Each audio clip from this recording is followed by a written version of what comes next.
Hello everyone, welcome to study netic. मैं हूं पूजा मेहता और यहां पर मैं क्लास 12th की अकाउंट्स पढ़ा रही हूं। इसमें मैं क्या बता रही हूं, गुडविल चैप्टर को समझा रही हूं। गुडविल चैप्टर का इंट्रोडक्शन का मैं एक वीडियो ला चुकी हूं, जिसे मैंने वीडियो 1 के नाम से बनाया हुआ है। आप उसे जाकर देख सकते हैं। उसमें आप पूरा इंट्रोडक्शन पार्ट कि गुडविल क्या होती है, गुडविल के वैल्यूएशन की नीड क्या होती है, इसके फीचर्स क्या होते हैं, कैरेक्टरिस्टिक्स क्या होते हैं, सारी चीज़ें मैंने वहाँ पर बताई हुई हैं। तो आप वहाँ जाकर इसे देख सकते हैं। आज यहाँ पर मैं बताने वाली हूँ method of valuation of goodwill, मतलब कौन कौन सी मेथड है जिससे गुडविल का वैल्यूएशन किया जा सकता है। जैसा कि हमने इंट्रोडक्शन पार्ट में पढ़ा कि 3 तरह की मेथड होती है जिसके कारण आप वैल्यूएशन कर सकते हैं गुडविल का। सबसे पहली मेथड होती है हमारी एवरेज प्रॉफिट मेथड, सेकेंड होती है super profit method and third होती है कैपिटलाइजेशन मेथड। तो इन 3 तरीकों से आप गुडविल का वैल्यूएशन कर सकते हैं। आज इस वीडियो में मैं सिर्फ एवरेज प्रॉफिट मेथड के बारे में बताने वाली हूं, क्योंकि एक एक मेथड समझेंगे और आराम से समझेंगे, ठीक है ना। तो स्टार्ट करते हैं, लेकिन उससे पहले आप सभी प्यारे प्यारे स्टूडेंट से रिक्वेस्ट है कि मेरे चैनल को ज़रूर सब्सक्राइब कीजिए। वीडियो अच्छे लग रहे हैं तो अपने फ्रेंड्स के साथ भी ज़रूर शेयर कीजिए, ताकि आपके कॉन्सेप्ट बिल्कुल क्लियर हो सके। क्लियर? चलिए, तो एवरेज प्रॉफिट मेथड में सबसे पहले क्या दिया है कि एवरेज प्रॉफिट मेथड भी 2 पार्ट में डिवाइड होती है। पहली होती है simple average profit method and दूसरी होती है वेटेड एवरेज प्रॉफिट मेथड। 2 तरीके से एवरेज प्रॉफिट मेथड से आप वैल्यू निकाल सकते हैं गुडविल की, ठीक है। तो हम सबसे पहले समझ लेते हैं simple average profit method. Simple average profit method में क्या होता है, यहाँ पर देखिए मैंने लिखा है, इस मेथड के अंदर Under this method, normal profit of the business for the specified number year are determined। हम अभी 2023 में चल रहे हैं। इसमें हम क्या करते हैं, जो पिछले कुछ सालों का प्रॉफिट है, ठीक है ना, जैसे 2019 का, 2020 का, 2021, 22 का, उसको हम देखते हैं, ठीक है। सपोज हम करते हैं कि 1 लाख, 1,20,000, 1,50,000 ऐसे पिछले 2-3 सालों का इस तरह से प्रॉफिट निकल रहा है, ठीक है। हम उसे देखते हैं। उसके बाद क्या करते हैं, हम उन सारे प्रॉफिट को टोटल कर देते हैं और उसके बाद जो नंबर ऑफ ईयर हैं, जैसे हमने 4 ईयर का देखा, उससे डिवाइड करके एवरेज प्रॉफिट निकाल लेते हैं। ये एवरेज प्रॉफिट हमने हमारे 9th में 10th में निकालना बहुत बार सीखा है और आपको आई होप बहुत अच्छे से आता होगा। तो इसके बाद क्या होता है, एवरेज प्रॉफिट निकलता है। लेकिन यहाँ बात किसकी हो रही है, सिंपल एवरेज प्रॉफिट मेथड के अंदर एवरेज प्रॉफिट निकालने की हो रही है। तो यहाँ पर इतना सिंपल नहीं है जितना मैंने आपको बता दिया कि आपने 3-4 सालों का प्रॉफिट लिया, उसे ऐड किया और फिर नंबर ऑफ ईयर से डिवाइड कर दिया और आपका मेथड से सॉल्व हो गया। ऐसा नहीं होगा। इसके लिए कुछ हमें क्या करने पड़ते हैं, एडजस्टमेंट करने पड़ते हैं। अब वो एडजस्टमेंट क्या होते हैं मैडम, तो देखते हैं हम। सबसे पहले हमें क्या करना होता है, इसका फॉर्मूला देखना है। एडजस्टमेंट हमें करने के बाद उसे इसी फॉर्मूले में पुट करना है। तो क्या है, value of goodwill is equal to average normal profit into number of year purchase. Average profit method के अंदर वैल्यू ऑफ गुडविल निकालने का फॉर्मूला दिया है average normal profit into number of year purchase. अब क्या ये इतना सिंपल है जितना छोटा सा फॉर्मूला दिया है? नहीं, इसमें कुछ आपको एडजस्टमेंट करने पड़ेंगे। सबसे पहले अभी हमने ऊपर जो डेफिनेशन में समझा, उसमें क्या समझा, एवरेज प्रॉफिट निकालना। उसको मैं अभी प्रैक्टिकली भी बताऊंगी, ओरल ही नहीं समझाऊंगी। अभी हम यहाँ पर देखेंगे उसको। वो था एवरेज प्रॉफिट, क्योंकि वो बहुत सिंपल है, आप 9th और 10th में भी उसे पढ़ चुके हैं। लेकिन यहाँ पर बात हो रही है एवरेज नॉर्मल प्रॉफिट की। अब ये एवरेज नॉर्मल प्रॉफिट क्या होता है, एवरेज को छोड़ दो, हम पहले किसको देखते हैं, नॉर्मल प्रॉफिट को। मैडम प्रॉफिट तो प्रॉफिट होता है, नॉर्मल और एबनॉर्मल क्या है, नॉर्मल प्रॉफिट अलग होता है। कैसे, हमें सबसे पहले कैलकुलेशन करना होगा नॉर्मल प्रॉफिट का। नॉर्मल प्रॉफिट तो जैसा मैंने आपको बताया 2019, 2020, 2021 का दिया हुआ है 1,50,000, 1,20,000। लेकिन क्या होता है, ये जो प्रॉफिट दिए हैं ये प्रॉफिट हैं, नॉर्मल प्रॉफिट नहीं है। हम सपोज कर लेते हैं, एक छोटा सा हम एग्जांपल ले लेते हैं कि 2019 का जो नॉर्मल प्रॉफिट था वो 1 लाख था। 2019 का जो प्रॉफिट था, नॉर्मल प्रॉफिट नहीं, जो प्रॉफिट था वो 1 लाख था। लेकिन उस साल आग लग गई थी, हमारे बिजनेस की जो बिल्डिंग है उसमें आग लग गई थी। तो जो हमारा 20,000 का सामान था वो जल गया था। क्या हो गया था? फायर से जल गया था। तो उसके कारण क्या हुआ, हमें 20,000 का नुकसान हो गया और हमारा प्रॉफिट हो गया 1 लाख। होना था हमें 1,20,000, लेकिन वो सामान जल गया तो हमारा प्रॉफिट हो गया 1 लाख। तो भैया ये तो हमारा नॉर्मल प्रॉफिट नहीं था, हमारा नॉर्मल प्रॉफिट था 1,20,000, लेकिन सामान जल गया 20,000 का, इस कारण हमें उसे माइनस करना पड़ा और 1 लाख हमारा प्रॉफिट बताना पड़ा। तो हम क्या करेंगे, जितने भी जो हमारे एबनॉर्मल लॉस हुए हैं उन्हें क्या करेंगे, ऐड कर देंगे। एबनॉर्मल लॉस मतलब यहाँ पे लिखा है ना, loss by fire, loss by theft. तो ये क्या है, होने नहीं चाहिए थे लेकिन हो गए हैं। तो इन्हें क्या करना पड़ेगा, हमें ये जो प्रॉफिट दिया है 1 लाख उसमें ऐड करना पड़ेगा।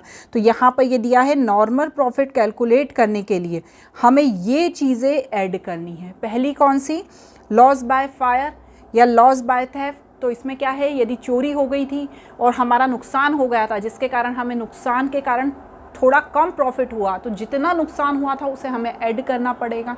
ठीक है, और क्या ऐड करना पड़ेगा, loss on sale of fixed assets. यदि हमने कोई हमारी एसेट्स थी, फिक्स्ड एसेट, उसे हमने यदि बेच दिया था जिसके कारण हमें लॉस हो गया था, होना नहीं था लेकिन हमने उसे बेचा था, तो वो ज़्यादा जितने में हमने खरीदी थी उससे कम में बेच दिया। सपोज़ हमने खरीदी थी 5 लाख की, उसको बेच दिया हमने 4 लाख में, तो 1 लाख का हमें लॉस हो गया। तो उस लॉस को भी हमें क्या करना पड़ेगा, ऐड करना पड़ेगा। उसके बाद क्या ऐड करना पड़ेगा, over valuation of opening stock, under valuation of closing stock. यदि ओपनिंग स्टॉक का ओवर वैल्यूएशन आपने कर दिया है या क्लोजिंग स्टॉक का अंडर वैल्यूएशन आपने कर दिया है, तो भी आपको क्या करना पड़ेगा, उसे ऐड करना पड़ेगा। किसमें, जो ये 1 लाख रुपए का हमारा प्रॉफिट है ना उसमें। ठीक है ना, ये तो मैं आपको 2019 का एक एग्जाम्पल दे रही हूँ। जब आपको क्वेश्चन होगा ना तो नीचे लिखा रहेगा कि किस ईयर में ये सब चीज़ें हुई हैं।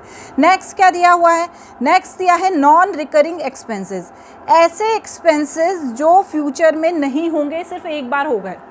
सपोज करते हैं हमारे यहाँ पर शाहरुख खान आ गया, हमने उसके लिए बहुत तामझाम करी, बहुत इंतज़ाम करा, हमारे बिज़नेस में हमने खूब उसके लिए चाय पानी सब काम किया, तो हमारा तो ये खर्चा हो गया। अब ऐसा तो नहीं है कि बार बार वो हमारे घर आएगा या बार बार वो हमारे बिज़नेस में आएगा, एक बार खर्चा हुआ है ना। तो ये एक छोटा सा एग्जाम्पल है जिसमें एक बार जो खर्चा हो रहा है और फ्यूचर में उसके होने की कोई संभावना नहीं है, तो उसे भी क्या करेंगे, हम ऐड कर देंगे। Capital expenditure charge as a revenue expenditure. Example, purchase on machinery wrongly debited to purchase account. हमने मशीनरी खरीदी तो इसे किस में डेबिट होना था, किस में, मशीनरी अकाउंट में, लेकिन हमने गलती से किस में कर दिया, परचेज अकाउंट में। तो इसे भी हमें क्या करना होगा, ऐड करना होगा। तो जो प्रॉफिट है हमारा पिछले साल का, उसमें से हमें ये सारी चीज़ें ऐड करनी होगी। और साथ ही साथ क्या लेस करना होगा, यदि किसी तरीके का कोई एबनॉर्मल गेन हो गया था, जैसे हमने हमारी कोई फिक्स्ड एसेट्स थी उसे सेल कर दिया तो उससे हमें पैसा मिल गया, तो भैया वो तो एक ही बार सेल करी ना, वो ही एसेट्स हम बार बार थोड़ी सेल करेंगे, तो उसका हमें पैसा मिल गया, तो उसे हमें क्या करना है, लेस करना है। Over valuation of closing stock and under valuation of opening stock. ये उल्टा है, उसमें क्या था, under valuation of closing stock था और over valuation of opening stock था, तो उसे हमने ऐड कर दिया था, इसे हमें लेस करना है। नॉन रिकरिंग इनकम, ऐसी इनकम जो बार बार नहीं होती। शाहरुख खान आया, उसने मुझे 10,000 रुपये का एनवेलप पकड़ा दिया क्योंकि मेरा बिजनेस के काम से वो बहुत प्रभावित हुआ। अब वो बार बार आके तो मुझे पैसे देगा नहीं, ठीक है। तो यहाँ पर जो ऐसी इनकम है जो कभी कभी होती है उसे लिखेंगे। Income from non trade investment, ऐसे इन्वेस्टमेंट जो बिजनेस की एक्टिविटीज़ में शामिल नहीं है, उनसे हमें इनकम हो रही है, तो उससे भी हमें क्या करना रहेगा बच्चों, यहाँ पर लेस करना होगा। मैनेजमेंट कॉस्ट, जैसे पार्टनर का रेम्यूनरेशन, उसे कम नहीं किया लेकिन हमें उसे बाद में पेमेंट करना है, तो उसे भी क्या करेंगे, हम लेस कर देंगे। उसके बाद क्या है, कोई फ्यूचर एक्सपेंसेस जैसे इंश्योरेंस प्रीमियम वगैरह, तो इसको भी हमको लेस करना है। ये पर्टिकुलर ईयर का आपको नीचे क्वेश्चन में दिया रहेगा, जैसे हमने पिछले 5 सालों का प्रॉफिट दिया है 2019, 20, 21, 22, ठीक है। तो यहाँ पर मैं 2019 का एग्जाम्पल ले रही हूँ, तो उसमें दिया होगा कि भैया 1 लाख तो प्रॉफिट है लेकिन इतना उस साल एबनॉर्मल लॉस हो गया था। तो यदि ऐसा दिया रहेगा तो आप क्या करोगे, एबनॉर्मल लॉस को ऐड कर दोगे। क्लियर। अब इनसे क्या निकलेगा, इनसे हमारा निकलेगा नॉर्मल प्रॉफिट। क्या निकलेगा बच्चों? इससे हमारा निकलने वाला है नॉर्मल प्रॉफिट। ये प्रॉफिट का सारा कैलकुलेशन है, इससे हमारा निकलेगा नॉर्मल प्रॉफिट। ठीक है, अब क्या करेंगे? नॉर्मल प्रॉफिट निकल गया, उसके बाद हमने एवरेज प्रॉफिट निकालना देख ही लिया। ठीक है ना। स्टेप 2 ये कह रही है कि अब हमें एवरेज प्रॉफिट निकालना है। तो एवरेज प्रॉफिट मैंने कैसे बताया था कि पिछले सालों का जो प्रॉफिट है, ठीक है ना। तो अभी जो मैंने आपको एग्जांपल दिया था उसमें पिछले सालों के प्रॉफिट को ऐड करना था, लेकिन यहाँ पर आपको पिछले साल के नॉर्मल प्रॉफिट को, मतलब ये सारी चीज़ें ऐड करके और जो लेस करने के बाद जो नॉर्मल प्रॉफिट आएगा उसको हम ऐड करेंगे और डिवाइडेड बाय किससे कर लेंगे? जो नंबर ऑफ ईयर दिए हैं। ठीक है, उसके बाद नंबर ऑफ ईयर परचेज की भी बात की हुई है। तो ये तो बच्चों क्वेश्चन में दिया रहता है, इसमें कुछ भी नहीं करना रहता है। ठीक है, नेक्स्ट क्या है? अब हम मेन गुडविल की वैल्यू फाइंड कर लेंगे। ठीक है, कैसे? एवरेज नॉर्मल प्रॉफिट जब हमने निकाला और नंबर ऑफ ईयर परचेज करके। अब मैडम आपने इतना बोल बोल के समझाया है, हमें तो कुछ भी नहीं समझ में आया, या थोड़ा बहुत तो आ ही गया होगा। तो यदि आ गया है तो अच्छी बात है, नहीं आया है तो एक छोटा सा एग्जाम्पल ले लेते हैं। देखिए यहाँ पर क्या है, for example goodwill of the firm valued of 3 year purchase of 4 year average profit.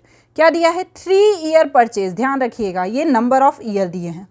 कितने दिए हैं? 3 ईयर परचेज, और 4 ईयर का एवरेज प्रॉफिट दिया है 15,000, 11,000, 18,000 एंड 16,000। ठीक है ना। तो यहाँ पे आपको क्या करना है? इन सबको प्लस करना है और डिवाइडेड 4 कर देना है। ठीक है, क्योंकि 4 साल का दिया है। यदि किसी तरह का कोई एडजस्टमेंट दिया होता कि नीचे गेन लिखा है या लॉस लिखा है या कोई नॉन रिकरिंग इनकम या एक्सपेंडिचर लिखा है, तो उसे आपको ऐड एंड माइनस करना है और फिर उन्हें प्लस करके डिवाइडेड बाय जितने ईयर का दिया है वो करना है। तो इससे ये क्या निकल गया मेरा? ये निकल गया मेरा 15,000 का average profit. Average profit into number of year purchase. तो एवरेज प्रॉफिट 15,000 का, नंबर ऑफ ईयर परचेज 3 और 45,000 हमारा आंसर। ये क्या है? सिंपल एवरेज प्रॉफिट मेथड है। क्लियर? अब नेक्स्ट देखते हैं, सेकंड क्या दिया है इसमें? Weighted average profit method. इस मेथड में क्या होता है? ठीक है, ध्यान से समझिएगा। इस मेथड में क्या होता है? हर ईयर को वेट दे दिया जाता है, वजन। जैसे 2019 उसको 1 दे दिया वेट, 2020 उसे 2 दे दिया, 2021 उसे 3 दे दिया। ऐसे वेट दे देते हैं हर ईयर को, क्योंकि जितना पुराना प्रॉफिट है वो उसका वेट उतना कम है। जो पिछले साल का प्रॉफिट हुआ है हम उसको ज़्यादा तवज्जो देंगे कि जो 4 साल पुराना प्रॉफिट है उसको ज़्यादा तवज्जो देंगे।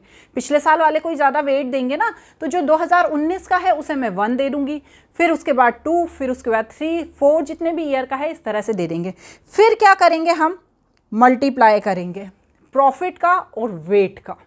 ठीक है, आगे हम क्वेश्चन भी देखेंगे। यहाँ पर मैं आपको समझा रही हूँ कि मल्टीप्लाई करेंगे प्रॉफिट का और वेट का, और फिर जो निकलेगा उसमें टोटल करेंगे, और टोटल करने के बाद जितना वेट का टोटल है उससे डिवाइड कर देंगे और क्या निकल जाएगी? Value of goodwill. एक क्वेश्चन कर लें? हाँ मैडम क्वेश्चन कर लीजिए, इसमें तो कुछ समझ में नहीं आया। देखते हैं वैल्यूएशन की। देखिए वही मेथड लिखी है कि सबसे पहले तो हमें नॉर्मल प्रॉफिट निकालना है। देखो बच्चों, नॉर्मल प्रॉफिट तो आपको हर बार निकालना है। यदि आपको एडजस्टमेंट दिए हैं नीचे, प्रॉफिट यदि दिया है और एडजस्टमेंट नहीं दिए हैं तो कोई बात ही नहीं है। लेकिन यदि एडजस्टमेंट दिए हैं तो आपको जिनको ऐड करना है उन्हें ऐड करना होगा। जिस ईयर में ऐड करने का लिखा है उस ईयर में ऐड करना होगा, जिस ईयर में लेस करने का लिखा है उस ईयर में लेस करना होगा, और फिर निकालना होगा हमको नॉर्मल प्रॉफिट। ये लिखा है ना, डिस्कस अर्लियर। ठीक है मैडम, अब क्या करेंगे? उसके बाद सबको वेट देंगे। ये मैंने आपको बता ही दिया है कि हाँ सबको वेट देना है आपको। उसके बाद वेटेड एवरेज प्रॉफिट निकालना है। ठीक है, हम वेटेड एवरेज प्रॉफिट निकालेंगे। देखिए बच्चों, मैं ज़्यादा आपको थ्योरी के चक्कर में नहीं पड़ रही, आपको एक प्रैक्टिकल क्वेश्चन समझाऊंगी तो आपको बहुत ईजीली आ जाएगा। यहाँ पर देखिए वेटेड एवरेज प्रॉफिट निकालने का भी फॉर्मूला लिखा है। जब हम प्रैक्टिकली देखेंगे ना तो ये सारी चीज़ें आपको क्लियर हो जाएगी। तो देखिए, और फिर वैल्यू निकालनी है। देखिए इसका क्या है, इसका भी फॉर्मूला लिखा है, ये इसका फॉर्मूला है। Goodwill is equal to weighted average profit into number of year. ठीक है, तो अब देखिए यहाँ हम नीचे आ जाते हैं और एक क्वेश्चन देख लेते हैं। यहाँ पर क्या है? देखिए पिछले सालों का क्या दिया है? 2018, 19, 20, 21, 22। ठीक है, ये पिछले 5 साल का क्या दिया है? प्रॉफिट दिया है। यहाँ पर ये ईयर दिए हैं और ये प्रॉफिट दिया है। इसके बाद क्या करना है? इन्हें वेट देना है। कैसे देंगे आप वेट? देखिए यहाँ पर मैंने लिख दिया 40,000 लिखा, 48,000, 60,000, 50,000 एंड 36,000।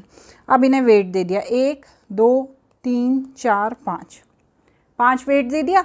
अब क्या करा, 40,000 का इंटू 1 से करा तो 40,000 आया, 48 का 2 से करा, 60 का 3 से करा, 50,000 का 4 से करा और 36,000 का 5 से किया। तो यहाँ पर इंटू करा और फिर इन सबको मैंने कर दिया प्लस, करा इन सबको प्लस कर दिया। प्लस करने के बाद आया 696,000, तो यहाँ पर मैंने 696,000 लिखा और डिवाइडेड बाय क्या करा मैंने 15 करा, क्योंकि जब हम इन सबको प्लस करेंगे वेट को तो मेरा कितना आएगा 15 आएगा। तो मैंने क्या करा, डिवाइडेड बाय 15 करा, तो मेरा क्या आ गया आंसर 46400। तो ये मेरी गुडविल की वैल्यू आई है वेटेड एवरेज प्रॉफिट मेथड के थ्रू, ठीक है ना। तो इस तरह से हम गुडविल की वैल्यू दो तरीके से निकाल सकते हैं। किसके अंदर, एवरेज प्रॉफिट मेथड के अंदर। ये दोनों ही जो तरीके हैं वो इंपॉर्टेंट है। जिस मेथड से आपको गुडविल की वैल्यू निकालनी है आप निकाल सकते हैं। यहाँ पर एवरेज प्रॉफिट मेथड के अनुसार हमने ये गुडविल की वैल्यू निकालना सीखा है।